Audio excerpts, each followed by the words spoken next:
சைத்திர மாதம் என்று அழைக்கப்படும் சித்திரை மாத மாகாத்மியத்தின் 9ஆம் அத்தியாயமான 9ஆம் நாள் கதை இனிதே துவங்குகிறது.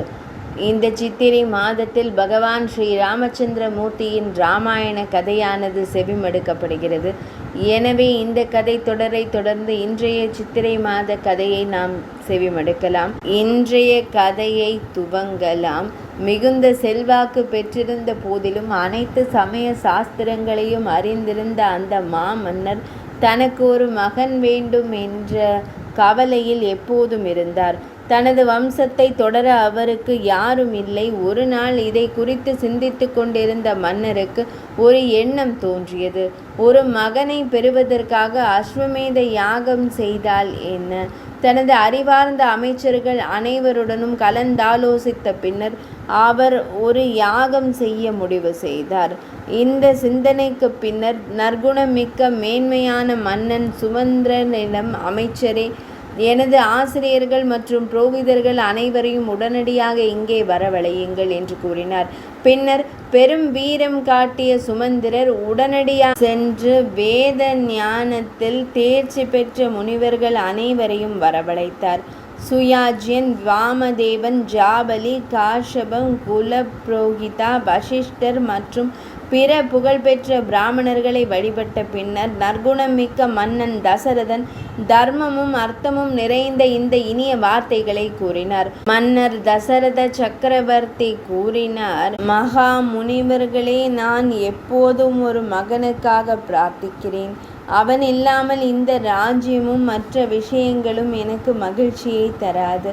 எனவே ஒரு மகனுக்காக இறைவனுக்கு அஸ்வமேத யாகம் செய்ய நான் தீர்மானித்துள்ளேன்.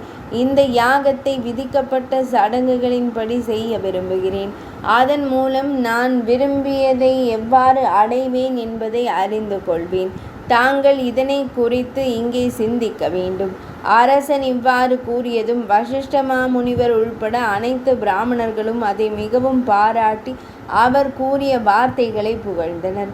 பின்னர் அவர்கள் அனைவரும் மிகவும் மகிழ்ச்சி அடைந்து தசரத மன்னனிடம், அரசரே, யாகத்திற்கான பொருட்கள் சேகரிக்கப்பட வேண்டும். யாகம் தொடர்பான ஒரு குதிரை உலக பிராமணர்களுக்காக விடுவிக்கப்பட வேண்டும். மேலும் சரையு நதியின் வடகரையில் யாக பூமி அமைக்கப்பட வேண்டும். உங்கள் இதயத்தில் ஒரு மகனுக்கான அத்தகைய ஆன்மீக அறிவு எழுந்திருப்பதால் இந்த யாகத்தின் மூலம் உங்கள் விருப்பப்படி உங்களுக்கு நிச்சயமாக ஒரு மகன் பிறப்பான் என்று கூறினார். பிராமணர்களின் இந்த வார்த்தைகளை கேட்ட அரசர் மிகவும் திருப்தி அடைந்தார். அவரது விழிகள் மகிழ்ச்சியால் பிரகாசித்தன. குருக்களின் கட்டளைப்படி யாகத்திற்கான பொருட்களை இங்கேயே சேகரிக்க வேண்டும். வலிமை மிக்க வீரர்கள் முன்னிலையில் உபாத்தியாயனுடன் குதிரையையும் அவிழ்த்து விட வேண்டும். சரையு நதியின் வடகரையில் விதிக்கப்பட்ட முறைப்படி யாக பூமியை அமைக்க வேண்டும். சாந்தி கர்மாவை படிப்படியாக விரிவுபடுத்த வேண்டும். இந்த சேஷ்ட யாகத்தில் சிரமமோ குழப்பமோ ஏற்படுமோ என்கின்ற அச்சம் இல்லை என்றால் எல்லா மன்னர்களாலும் இதனை செய்ய இயலும். ஆனால் கற்றறிந்த பிரம்ம ராட்சசர்கள் யாகத்தில் தடைகளை உருவாக்க ஓட்டைகளை தேடுவதால் அவ்வாறு செய்வது கடினம். விதியின்றி யாகம் செய்யும் யாகக்காரன் உடனடியாக அழிந்து விடுவான்.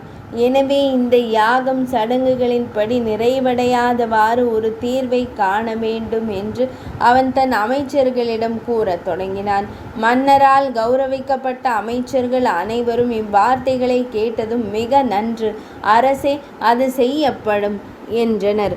இவ்வாறு அந்த சமய பிராமணர்கள் அனைவரும் சிறந்த துறவிகளை வாழ்த்தியதோடு தசரத மன்னனின் கட்டளைகளை ஏற்று தாங்கள் வந்த வழியே திரும்பி சென்றனர்.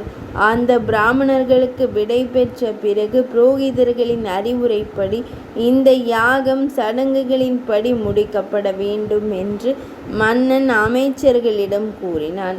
அங்கு கூடியிருந்த அமைச்சர்களிடம் இதனை கூறிய பின் மிகுந்த அறிவாளியான தசரத மன்னன் அவர்களுக்கு விடை பெற்று தன் அரண்மனைக்கு சென்றான். அங்கு சென்றதும் மன்னன் தன் அன்பு மனைவிகளிடம், பெண்களே, தீட்சை பெறுங்கள். நான் ஒரு மகனுக்காக யாகம் செய்வேன் என்றார்.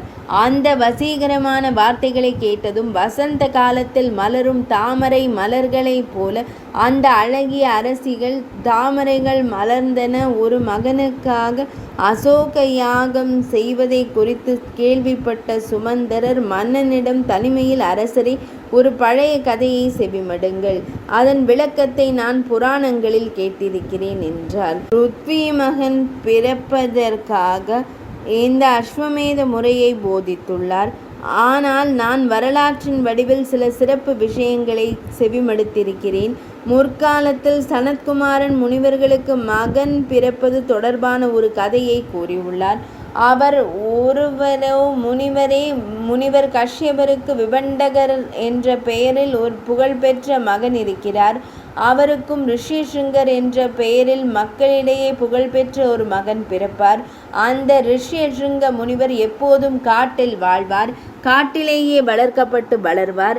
எப்போதும் தன் தந்தையுடனேயே தங்கி இருப்பதால் விப்ரவர் ரிஷிசிருங்கர் வேறு யாரையும் அறிய மாட்டார் என்று கூறியிருந்தார்.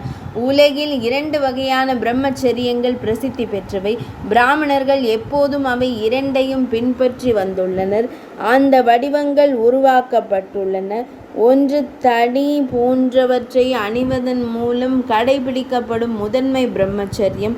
மற்றொன்று மாதவிடாய் காலத்தில் மனைவியுடன் உடலுறவு கொள்வதன் மூலம் கடைபிடிக்கப்படும் 2ஆம் நிலை பிரம்மச்சரியம். இந்த 2 வகை பிரம்மச்சரியங்களையும் அந்த மகாத்மா பின்பற்றுவார். இவ்வாறு வாழும்போது அந்த முனிவர் தனது அக்னி போன்ற புகழ்பெற்ற தந்தையின் துணையுடன் மட்டுமே தனது நேரத்தை கழிப்பார். அதே சமயம் அங்கதேசத்தில் ரோமபாதன் என்ற மிகவும் சக்தி வாய்ந்த அரசன் இருப்பான். அவன் மதத்தை மீறியதன் காரணமாக அந்த நாட்டிற்கு ஒரு அரசன் இருப்பான். அப்பகுதியில் வறட்சி ஏற்படும். அது மக்கள் அனைவரையும் பெரிதும் அச்சுறுத்தும். மழை நின்று போவதால் மன்னன் ரோமபாதனும் மிகவும் வருந்துவான். அவன் சாஸ்திரங்களில் நன்கு தேர்ச்சி பெற்ற பிராமணர்களை அழைத்து, பிராமணர்களே, நீங்கள் வேதங்களின்படி உங்கள் கடமைகளை செய்கிறீர்கள், மக்களின் நடத்தையையும் எண்ணங்களையும் அறிவீர்கள். எனவே என் பாவங்களுக்கு பிராயச்சித்தம் செய்ய ஏதேனும் ஒரு விதியை கூறுங்கள் என்று கூறுவான். மன்னன் இவ்வாறு கூறியதும் வேதங்களில் நன்கு தேர்ச்சி பெற்ற சிறந்த பிராமணர்கள் அனைவரும் அவனுக்கு இவ்வாறு அறிவுரை கூறுவார்கள். அவர்கள், ரிஷிசிருங்கரே, ரக்ஷகன் விபண்டகனின் மகன் வேதங்களின் ஒரு சிறந்த அறிஞர். நீங்கள் அவரை எப்படியாவது இங்கு அழைத்து வர வேண்டும். அவரை அழைத்து மரியாதை செலுத்துங்கள். பின்னர் ஒருமுகப்பட்ட மனதுடன் வேத முறைப்படி உங்கள் மகள் சாந்தாவை அவளுக்கு திருமணம் செய்து வையுங்கள் என்று கூறுவார்கள். இதனை கேட்ட மன்னன் அந்த சக்தி வாய்ந்த முனிவரை இங்கு எப்படி அழைப்பது என்று கவலை கொள்வான். பின்னர் அமைச்சர்களுடன் ஒரு முடிவெடுத்த பின்னர் மன்னன் தனது புரோகிதர்களையும் அமைச்சர்களையும் மரியாதையுடன் அங்கு அனுப்புவான். அரசனின் வார்த்தைகளை கேட்டதும் அமைச்சர்களும் புரோகிதர்களும் வருத்தமடைந்து, நாங்கள் மகரிஷிக்கு அஞ்சுகிறோம், அதனால்தான் நாங்கள் செல்ல மாட்டோம் என்று கூறி அரசனிடம் மிகவும் மன்றாடுவார்கள். இதற்கு பின்னர் நன்கு சிந்தித்து அவர்கள் அரசனிடம் ஒரு யோக தீர்வை கூறுவார்கள். நாங்கள் எப்படியாவது அந்த பிராமணனின் மகனை இங்கே அழைத்து வருவோம், இதனால் எந்த தீங்கும் ஏற்படாது என்று கூறுவார்கள். இவ்வாறு வேசிகளின் உதவியுடன் அங்கராஜன் அந்த முனிவரின் மகனான ரிஷிசிருங்கனை தன் இடத்திற்கு அழைப்பான். அவன் வந்தவுடன் இந்திரதேவன் அந்த ராஜ்யத்தில் மழையை பொழிவான். பின்னர் அரசன் தன் மகள் சாந்தாவை அவனுக்கு அர்ப்பணிப்பார். இவ்வாறு உங்கள் மருமகனான ரிஷிசிருங்கர் உங்களுக்கு புத்திரர்களை பெற்றுத்தரும் யாகத்தை செய்வார். இப்போது சனத்குமாரர் கூறியதை நான் உங்களுக்கு கூறுகிறேன். இதனை கேட்ட தசரத மன்னர் மிகவும் மகிழ்ச்சி அடைந்து சுமந்திரரிடம், முனிவரே, ரிஷிசிருங்கர் அங்கு வரவழைக்கப்பட்ட விதத்தையும் முறையையும் எனக்கு தெளிவாக கூறுங்கள் என்றார். அதன் பின்னர் ரோமபாத மன்னன் ரிஷிசிருங்கரை தனது அரண்மனைக்கு எவ்வாறு வரவழைத்தார் என்பதை சுமந்திரர் அவரிடம் விரிவாக கூறுகிறார்.